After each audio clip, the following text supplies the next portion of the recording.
नमस्कार दोस्तों, आपका स्वागत है हमारे YouTube चैनल पर। दोस्तों वीडियो के अंदर मैं आपसे डिस्कस करूंगा मध्य प्रदेश संविदा शिक्षक वर्ग 3 के बारे में। दोस्तों वर्ग 3 के एग्जाम के बारे में, ठीक है। आपको मालूम होगा मध्य प्रदेश संविदा शिक्षक वर्ग 3 जो दोस्तों आपका एग्जाम है 5 मार्च से आपका 26 मार्च, आज लास्ट डेट आपका एग्जाम का था, जो एग्जाम कंडक्ट कराया गया, ठीक है। और दोस्तों अब आप स्क्रीन पर जो देख रहे होंगे थंबनेल ही पेपर लीक हुआ, और ये आप जो वीडियो देख रहे होंगे आपका ये ये आप जो पिक देख रहे होंगे, शायद मुझे इसे बताने की ज़रूरत नहीं है वीडियो के अंदर। आपको ये इतना सनसनी की तरह खेच की तरह ये जो कवर जो आपकी फैली, ये पिक जो है सोशल मीडिया पर वायरल हुआ है, आप देख सकते हैं, ठीक है। पेपर लीक का पूरी आपके जो है पेपर के क्वेश्चंस जो है लीक हुए हैं, तो ये सारी चीज़ें आप देख सकते हैं MP टेट एग्ज़ाम में चल रहा है। तो ये दोस्तों इसके बारे में थोड़ा मैं आपसे डिस्कस करना चाहूँगा। आज मैं ट्रेवल कर रहा था, लेकिन मुझे जब जानकारी मिली तो मैं अपने वीडियो बनाने से अपने आप को रोक नहीं पाया, क्योंकि वीडियो आप तक पहुंचाना, आपको जागरूक करना बहुत ज़रूरी है। ये चल क्या रहा है, क्या मजाक चल रहा है। अभी तक MP पुलिस एग्जाम को लेकर सारे आपके फर्जीवाड़े चल रहे थे, फिर आपका आ गया मध्य प्रदेश संविदा शिक्षक का 5 तारीख से आपका अच्छा किसी तरह से एग्ज़ाम चल रहा था, उसमें भी काफ़ी कैंडिडेट्स को दिक्कत आ रही है, ठीक है। सेंटर्स में कभी उनका कंप्यूटर बंद हो जा रहा है, सुविधाएं नहीं है, तो ये सारी चीज़ें कभी वंचित कर दिया जा रहा है आपका रिपोर्टिंग टाइम से पहले ही। तो ये सारी चीज़ें चल ही रही थी कि आपका ये सबसे बड़ा जो है न्यूज़ बन के सामने आ गया कि पेपर लीक हो गया। ये बताइए आप, ये दोस्तों आप ये सोच रहे हो कि ये पहली बार आपका जो है पेपर ऐसा लीक हुआ है, ठीक है, आपका व्यापम के अंदर PEB के द्वारा। लेकिन ये पहली बार नहीं दोस्तों, इससे पहले भी कई बार ऐसा हो चुका है, कई घोटाले हो चुके हैं। तो ये सारी चीज़ें चलती आएंगी, लेकिन दोस्तों ये सारी चीज़ें रोकनी होंगी, क्योंकि इससे सरकार को कुछ नहीं होने वाला। जो करना है इससे नुकसान आपको है, ठीक है। नुकसान आपको है दोस्तों, आपके भविष्य को है। तो इसके लिए खुद से जागरूक होना पड़ेगा। अब देखिए मैं इसको पहले डिटेल्स में आपको दिखाना चाहूँगा थोड़ा। ये पिक तो आपको मिली ही गई होगी, ठीक है, सारे सोशल मीडिया में पूरी तरह से वायरल है। जिसने भी, ठीक है, वायरल किया है तो नाम देख सकते हैं, लेकिन आपका 33 फ़ोटो देख सकते हैं। 33 फ़ोटो हुआ क्या है कि सेंटर में आपका जो है एग्जाम जो चल रहा था, जिस भी भैया का था एक जो एग्ज़ाम दिए, ठीक है, दे रहे थे, तो उनके कंप्यूटर का जो है फ़ोटो खींचा गया।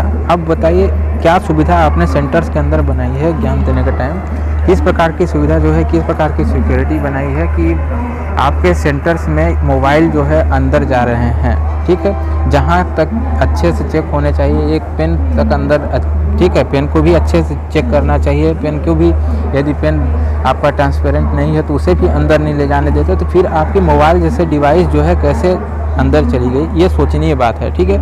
तो अब ये सारी चीज़ें हैं दोस्तों। आप इसमें फ़ोटो स्वयं से देख सकते होंगे, ये क्वेश्चंस के फ़ोटो हैं, और ये आपका भोपाल का है, ठीक है, ये भोपाल का देख सकते हैं, सारी पिक ये भोपाल की ही थी। अब ये किस सेंटर का ये मालूम नहीं है, लेकिन ये हुआ। अब ये नहीं कहा जा सकता है केवल एक दिन का ये मामला है, क्या पता हो सकता है ये कई शिफ्ट में, कई दिनों में हुआ हो, ठीक है। तो ये सारी चीज़ें हैं, तो आप स्वयं से अंदाज़ा लगा सकते हैं। अब समझ में नहीं आता कि भविष्य के साथ, बच्चों के भविष्य के साथ व्यापम के द्वारा क्यों खेल किया जा रहा है, ठीक है। इसके प्रति बिल्कुल आवाज़ उठाए, ठीक है, जितना हो सके दोस्तों। यदि दब के रह गए, ये सारी चीज़ें चलती रह गई, तो आपके इसमें होगा क्या, ठीक है। अब कुछ ऐसे भी कैंडिडेट होंगे आपका अच्छे नंबर आ रहेंगे तो सोचेंगे कि इसके प्रति क्यों आवाज़ उठाना, क्यों एकजुट होना, मेरे तो अच्छे नंबर आए, मेरा हो जाएगा। नहीं, ऐसा नहीं है, ठीक है। इसमें क्या है कि अब ये एक कैंडिडेट के नहीं होंगे, इस तरह कितने कैंडिडेट ने अच्छे नंबर ला लेंगे और वो उनका सिलेक्शन हो जाएगा। एक तो आपकी भर्ती कम है, ठीक है, एक तो आपकी भर्ती कम है और 11-12 साल बाद वैकेंसी आती है, तो फिर आपके चांसेस लगेंगे कैसे, ठीक है। ये सोचनीय बात है, आपके चांस लगेंगे कैसे, और यदि इस प्रकार की घटनाएं होती हैं। और सबसे बड़ा इसमें दोस्तों बात आती है कि सभी कैंडिडेट को करना क्या है, एकजुट होइए।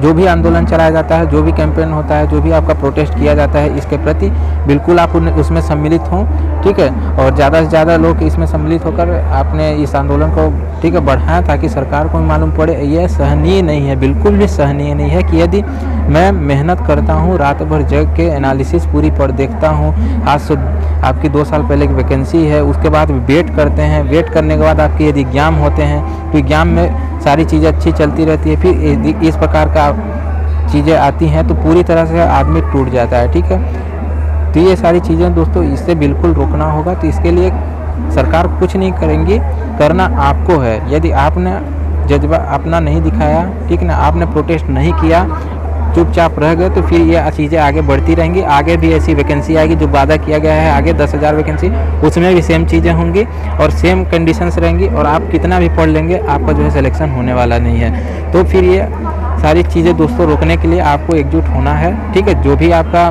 मदद होगा, सभी यूट्यूब चैनल के जितने भी टीचर्स हैं सभी लोग जो सामने आए और जो भी मदद होगी अपने तरफ से सब लोग मिल के करेंगे, ठीक है। तो ये सारी चीज़ें सरकार तक पहुंचनी चाहिए और इनमें तत्काल इस पर रोक होनी चाहिए, जांच होनी चाहिए, दोबारा से एग्ज़ाम भी कंडक्ट कराना चाहिए। यदि एक से अधिक शिफ्ट नहीं दोस्तों, आपका एक ही शिफ्ट में हुआ है तो बिल्कुल दोबारा एग्ज़ाम कराइए, क्योंकि ये बिल्कुल भी सहनीय नहीं है यदि बच्चे पढ़कर जा रहे हैं, तैयारी करके जा रहे हैं। तो दोस्तों ये सारी बातें थी। और एक लास्ट में बात करना चाहूँगा आपका नॉर्मलाइजेशन के बारे में।